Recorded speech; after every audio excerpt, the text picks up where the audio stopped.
Buenos días, Gran Canaria, bienvenidas a los desayunos de Canal 13 Digital. Les recordamos que nos pueden escuchar a través de la radio, su radio, la 94.8 de la frecuencia modulada y, como no, también a través de internet, www.canal13digital.com.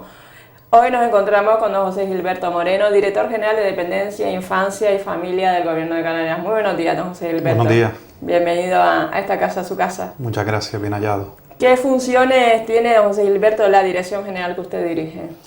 Bueno, fundamentalmente tiene dos grandes ámbitos, ¿no? Un ámbito es todo el tema de la protección de los menores de edad y todo el tema de las políticas de infancia, que fundamentalmente lo que trata es de que en la comunidad canaria pues tenga el dispositivo de mapa de recursos de la protección a aquellos menores de edad que necesitan cualquier tipo de ayuda y fundamentalmente aquellos que están en una situación de desamparo, es decir, que no tienen la tutela a sus padres, sino que por una situación especial pues la ha tenido que asumir el Gobierno de Canarias, pues tiene que tener todo un mapa de recursos fundamentalmente dirigido a la protección de esos menores. Después está el otro ámbito que es todo el tema de las adopciones nacionales e internacionales. Ejecutamos todas las idoneidades y todos los trámites para aquellas familias que quieran adoptar.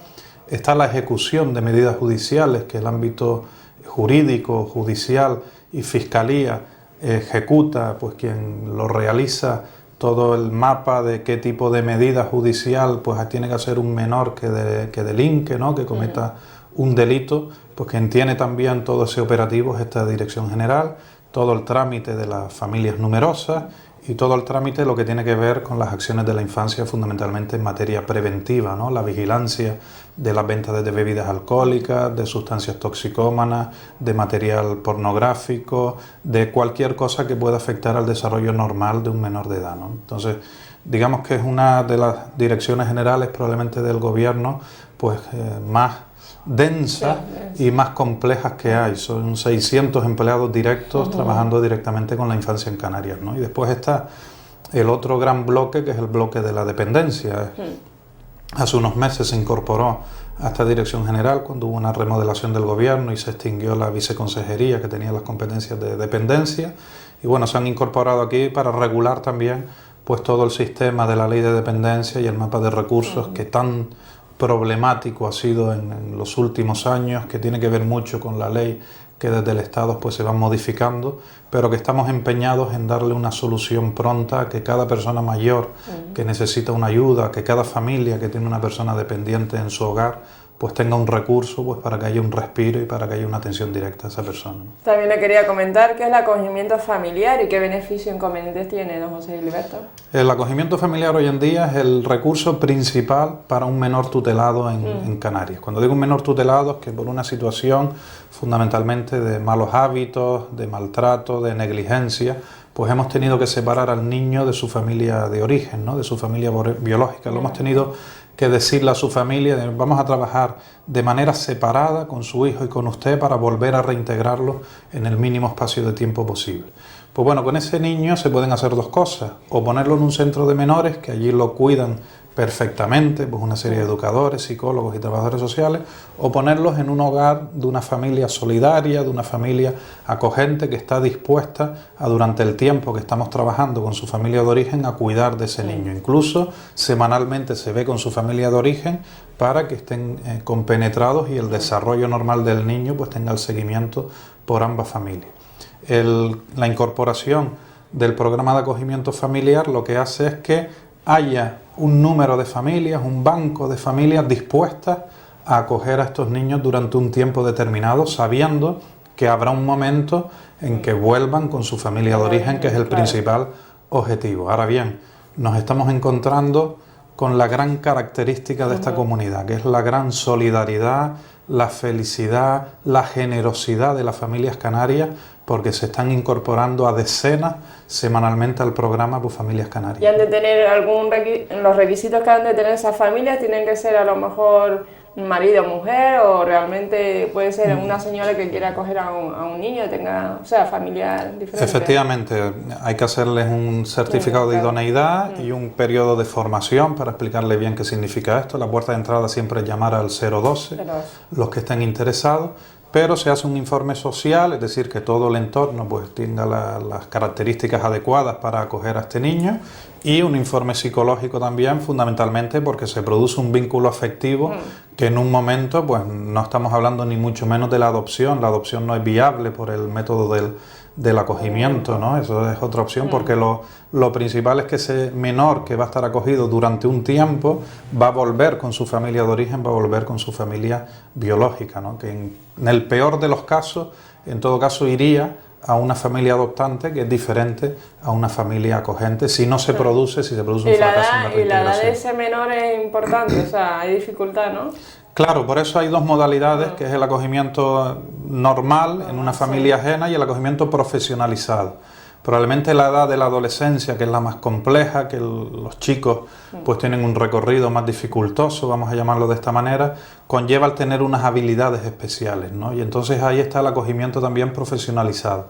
Gente que tenga disposición, psicólogos, trabajadores sociales, educadores, personal sanitario, etcétera, etcétera, pueden hacer de su trabajo el acogimiento familiar, ¿no? Y entonces esta es la modalidad del profesionalizado. Incluso niños o jóvenes con características especiales, con trastornos de conducta, con síndrome de Down, etcétera, etcétera, pues necesitan tener unos acogedores diferentes, ¿no? Más profesionalizados. Porque claro, supongo, don José Gilberto, que si ese menor tiene algún tipo de dependencia, ¿es más complicado o no? ¿O realmente...? Sí, el acogimiento hacemos una asignación directa a la familia más adecuada a acoger a ese niño en función de cómo esté ese niño. No hay ningún problema con los menores, ¿no? De 0 a 6 años, ya además apenas ya no hay niños en los centros de menores, estamos cerrando centros de menores. Ese es el objetivo de su dirección general, ¿es cerrar los centros de internamiento? No es el objetivo. El objetivo y centros de internamiento son para... diferenciamos. Tienen que existir, ¿no? Los centros de internamiento para los chicos de medida judicial. Los centros de menores o centros de acogida, como les podemos llamar, siempre tienen que existir como un recurso determinado. Es decir, el objetivo no es cerrar los centros de menores, el objetivo es que el menor viva en un hogar, viva en una casa con vínculos afectivos directos. Y esa es la diferencia entre el acogimiento familiar y el acogimiento residencial. Es decir, habrá un momento en que los centros de menores no sean centros de menores, sean hogares funcionales, es decir, aquellos chicos, aquellas chicas que por alguna razón no están en acogimiento familiar, por X razones, pues que convivan en un sitio donde sea su casa, donde sea su hogar, donde se desarrollen con un vínculo afectivo. No hay objetivo de cerrar centros de menores. Ahora, se están cerrando. ¿Por qué se están cerrando? Porque los chicos ya no los llevamos a un recurso residencial, ya los llevamos a un recurso familiar. Todo este mapa de recursos que había en el acogimiento residencial lo estamos variando para que sean hogares funcionales, fundamentalmente al ámbito de la adolescencia. Los niños menores los estamos llevando al tema del acogimiento familiar, porque está más que demostrado que el vínculo afectivo es importantísimo en el desarrollo de un menor de edad. El que tenga alguien que les quiera, que les abrace, que juegue con ellos, que tenga un vínculo directo de una o dos personas, pues lo estamos encontrando en estas familias madrinas, ¿no? En estas familias padrinas, en estas familias de ayuda, que ellos identifican perfectamente. ¿Cuál es el perfil que más se da de esas familias? ¿Son familias monoparentales? Generalmente tenemos de todo, ¿no? Hay familias, la gran mayoría, el mayor porcentaje son familias ya con hijos, que incorporan, pues bueno, un primito hermano, como dicen ellos, ¿no? O un hermano temporal, o este tipo, o un factor, pues de acogida solidaria. Además aquí, en Canarias ya teníamos un poquito ese recorrido, ¿no? En verano con los niños saharauis, con este tipo de acciones que han dejado entrar muy fácil el programa. Ahora, decir lo que es, lo tenemos pues para los niños canarios.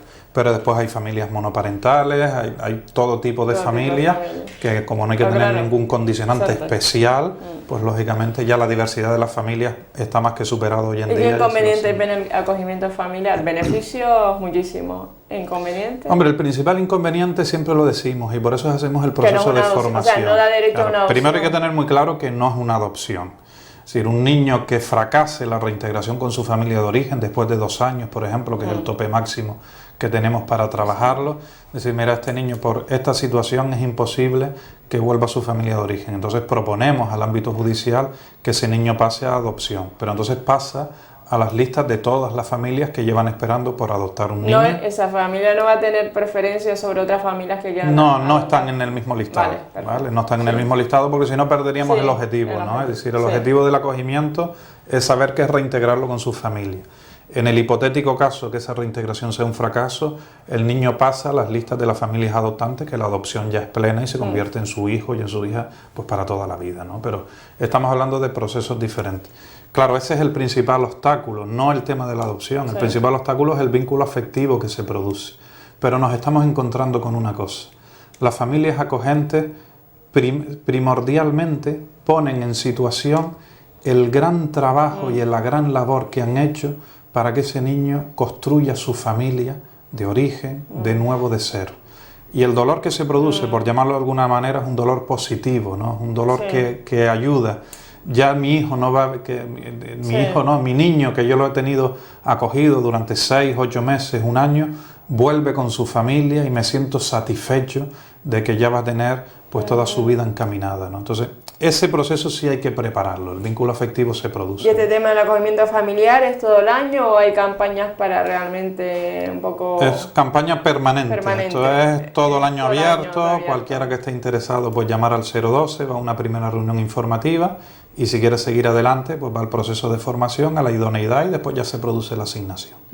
Otra pregunta es, o sea, los requisitos pues ya lo estaba comentando, o sea, requisitos son múltiples, después hay una entrevista y con psicólogos y con terapeutas para ellos van a valorar la idoneidad de esa familia, ¿no? Sí, el principal requisito es tener mucho amor, tener un poquito de tiempo porque exige dedicación, lógicamente el gobierno pone los recursos de ayuda, pone un operativo 24 horas de apoyo, pone un seguimiento personalizado de educadores, de trabajadores sociales, de psicólogos, para que se sientan respaldados la familia acogente con el proceso que ellos están haciendo. Un recurso ahora mismo de ayuda impagable, ¿no? En el sentido de que están haciendo una labor, que están salvando una vida, que están reconstruyendo de nuevo una vida y en todo caso una familia, ¿no? Entonces el proceso en general es... Tienen un apoyo social que después ejerce el informe, que hace el informe de unidad, y un apoyo psicológico que hace el informe. Y después hay unos educadores que semanalmente se ven, hacen el seguimiento a la familia, hacen los puntos de encuentro con la familia de origen y tenemos para cualquier incidencia pues una referencia a las 24 horas del día para que llamen por teléfono y se sientan siempre pues que están acompañados en todo el proceso que están viviendo, ¿no? Antes hablaba de los ingresos en centros residenciales, ¿qué inconveniente ven ellos?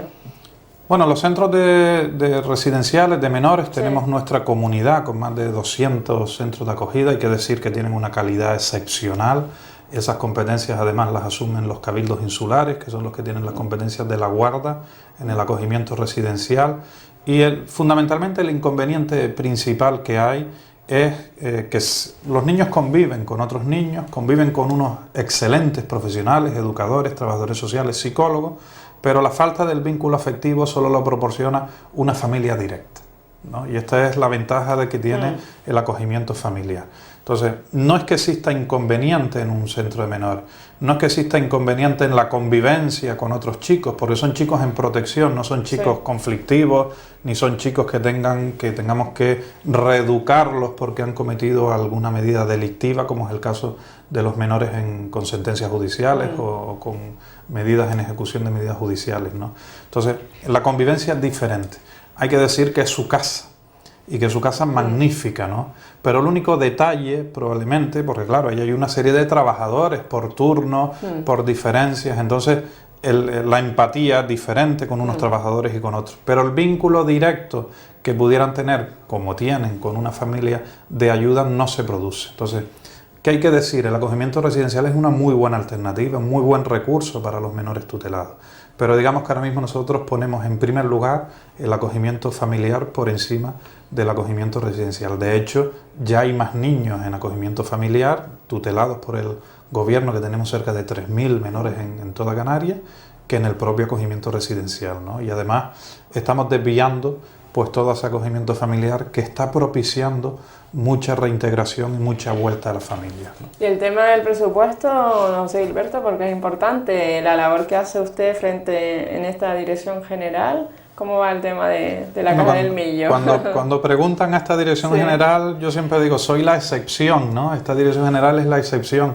En toda la crisis económica, el único presupuesto que ha crecido son el dedicado a las políticas de infancia, los recursos hacia la infancia de los que estamos hablando. De hecho, para el 2014 vuelve a subir un 6%, igual que subió un 11% para este 2013. No fue el único departamento que crece presupuestariamente porque lo tenemos claro, ¿no? Ningún niño en Canarias puede tener una falta de necesidades básicas y ningún niño en Canarias puede tener afectado su desarrollo y tiene que haber recursos para que esto se reconduzca, ¿no?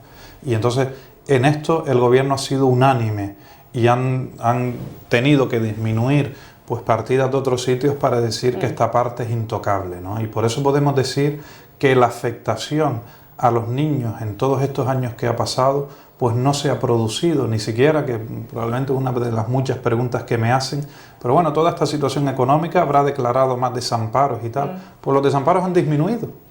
La situación económica no está nunca vinculada al tema del desamparo. Es decir, ser pobres no significa ser malos padres, no significa ser malas madres, ni mucho menos. Si lo que le estoy trasladando aquí a usted es que el niño necesita un vínculo afectivo, ¿cómo vamos a decir que por mucha necesidad económica que esté pasando vamos a retirar a los niños de una familia? Esto no se produce bajo ningún concepto.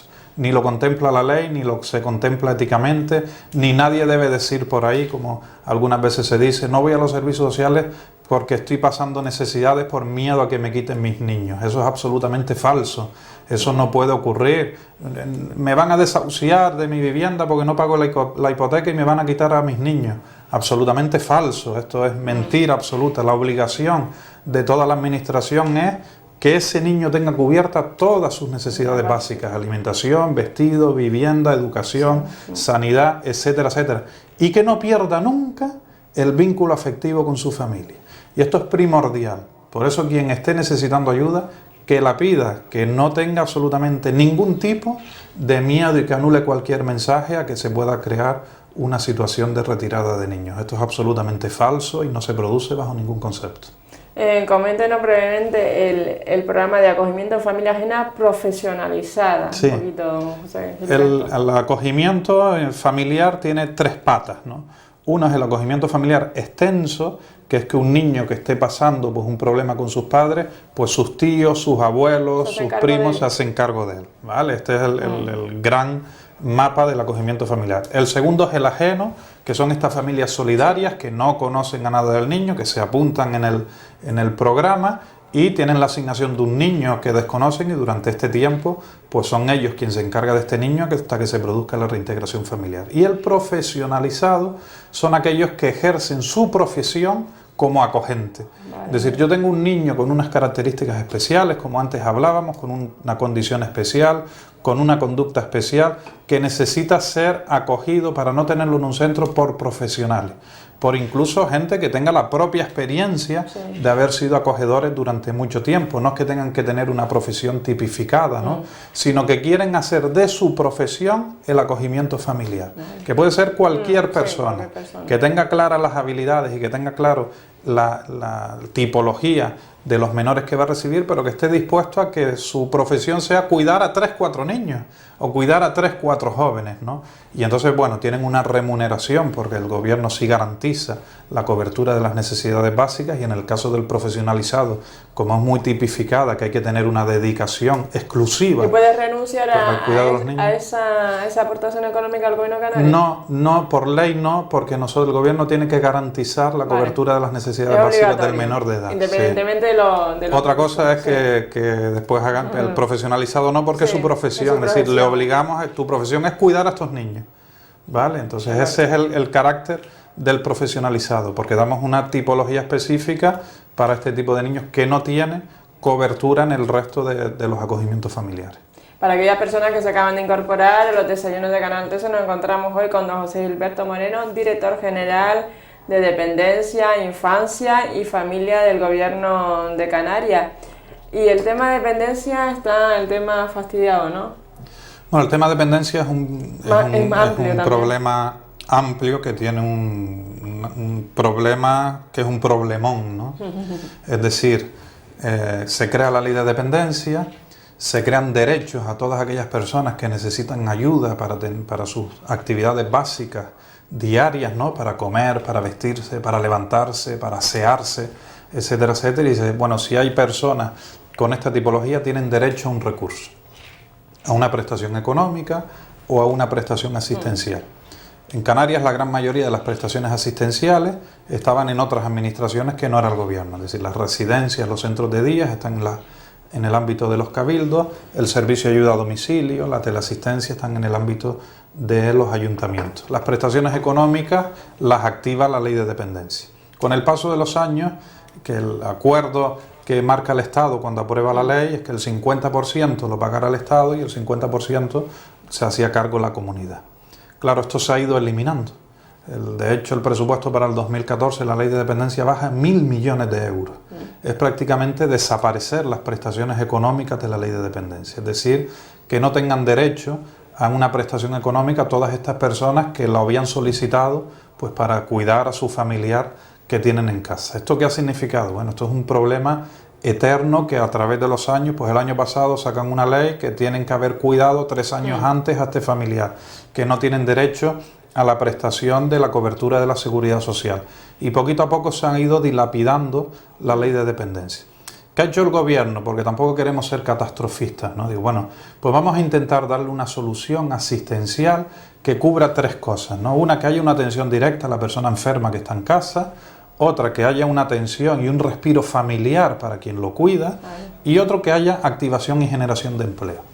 Y entonces, ¿qué estamos haciendo? Pues estamos aumentando los recursos asistenciales.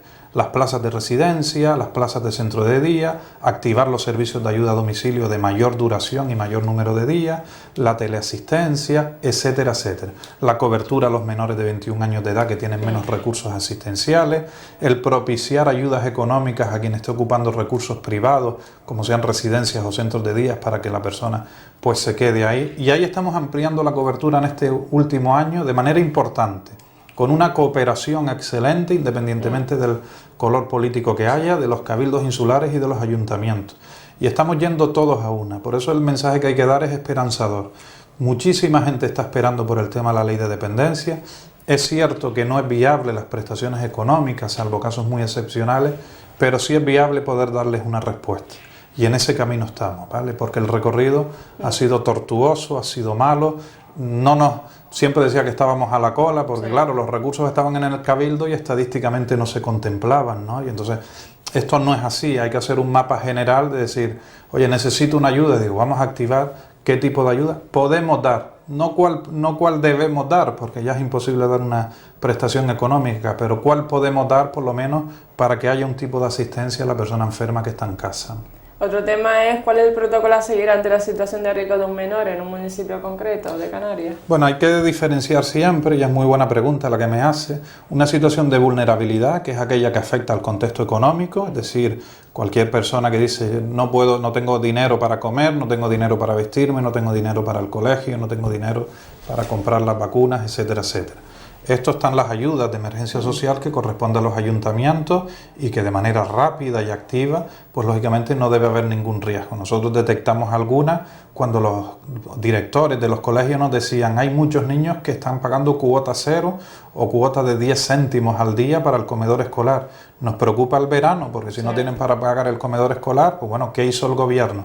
Pone el plan de comedores escolares en verano y lo va a poner en los próximos 2 veranos también, igual que el plan de desayunos que ha comenzado este año, ¿no? La propia plan de empleo, de darle un empleo a aquellas estructuras familiares donde no haya ningún ingreso económico, porque está perfectamente focalizado que el problema de la crisis en Canarias está situado en el desempleo, ¿no? En el índice de paro, y es como si solucionaría. Entonces el tema de la vulnerabilidad económica pues debe tener una respuesta rápida, porque además en materia de infancia los derechos internacionales de la infancia son claros, ¿no? No puede haber un niño que pase 40 minutos sin una vivienda estable. Es decir, si hay un desahucio, rápidamente hay que poner la ayuda de alquiler para tener una casa a la siguiente hora. No puede haber ningún niño, y hemos activado los servicios de sanidad, sufriendo malnutrición o sufriendo desnutrición, y esto podemos decir que no ocurre en Canarias, o que el ámbito sanitario no lo está detectando, ni mucho menos, ¿no? Otro tipo de acciones que tenemos que darle rapidez. Por eso también incentivamos a las ONG en los 2 grandes activos, que es alimentación y alojamiento, para que no ocurra ninguna distorsión de esto. Pero bueno, no tenemos indicadores, por lo menos de importancia. Aislado puede parecer alguno de vez en cuando, que se le da una respuesta muy rápida, que indique que algún menor en Canarias está pasando algún tipo de necesidad básica. Y también hay un recurso en el gobierno, que es la propia guarda. Cuando hay alguna situación de este tipo, sin perder la tutela, pues el gobierno pues se hace cargo de la situación de estos menores. Pero indico que no hay ninguna situación que nos aclare alguna urgencia en este tipo, ni ha ocurrido durante la crisis. La situación de riesgo, cuando nosotros detectamos un niño en situación de riesgo que no tiene que ver con el contexto económico, que es la otra, es cuando la familia, por algún tipo de malas habilidades generalmente, ocurre algún tipo de maltrato al desarrollo normal de ese niño, algún tipo de negligencia, ¿no? Lo está tratando mal, muchas veces sin saber que lo está tratando mal, ¿no? A lo mejor, pues, oye, mi hijo come arroz todos los días, oye, pues no, mi hijo no lo mando al colegio. Mi hijo está a la 1 de la mañana todos los días y detectamos ese tipo de situaciones, ¿no? Es un contexto también que tiene que ver mucho con el factor educativo y cultural. Estos son los niños en situación de riesgo, porque se llaman niños en situación de riesgo de desamparo. Es decir, son niños que si no se corrige esa situación, a lo mejor hay una propuesta en que no puede estar con su familia hasta que corrijamos esa situación. Entonces, esto también lo detecta el gobierno. Cofinancia a todos los ayuntamientos un equipo territorial de menores para que tengan un psicólogo, un trabajador social y un educador para que haya una detección precoz de esta situación y entonces intervenga para que esa situación de riesgo se corrija y no pase a más. Esto está funcionando muy bien, ¿vale? El que no haya índices de desamparo significa que los ayuntamientos están haciendo un muy buen trabajo. Un buen trabajo de prevención, también en el ocio, en la infancia, en que los niños sean felices y por otro lado en que tengan bien cubiertas las estructuras familiares. Y esto hay que decir, y lo digo como representante del gobierno en materia de infancia, que se está haciendo un muy buen trabajo, que las administraciones están echando el resto, fundamentalmente los ayuntamientos en la materia de infancia y que no están habiendo indicadores que indiquen alarma en el peor momento de crisis económica que estamos viviendo, ¿no? Por eso nos hemos centrado muy bien en las personas, en este ámbito específico, y en los niños y en las niñas, y no en otro tipo de acciones. Para finalizar, ¿han aumentado los menores que actúan con violencia hacia sus padres, sus progenitores? El otro día me hacían la misma pregunta, vino el juez Calatayud, ¿no? El famoso de estas medidas ejemplarizantes a los menores con medidas judiciales, que siempre son adolescentes, ¿no? Mayores de 14 años, en la franja entre 14 y 17 años. En Canarias no ha existido un repunte de esta tensión, probablemente porque la situación de riesgo y la situación de desamparo no han aumentado, ¿no?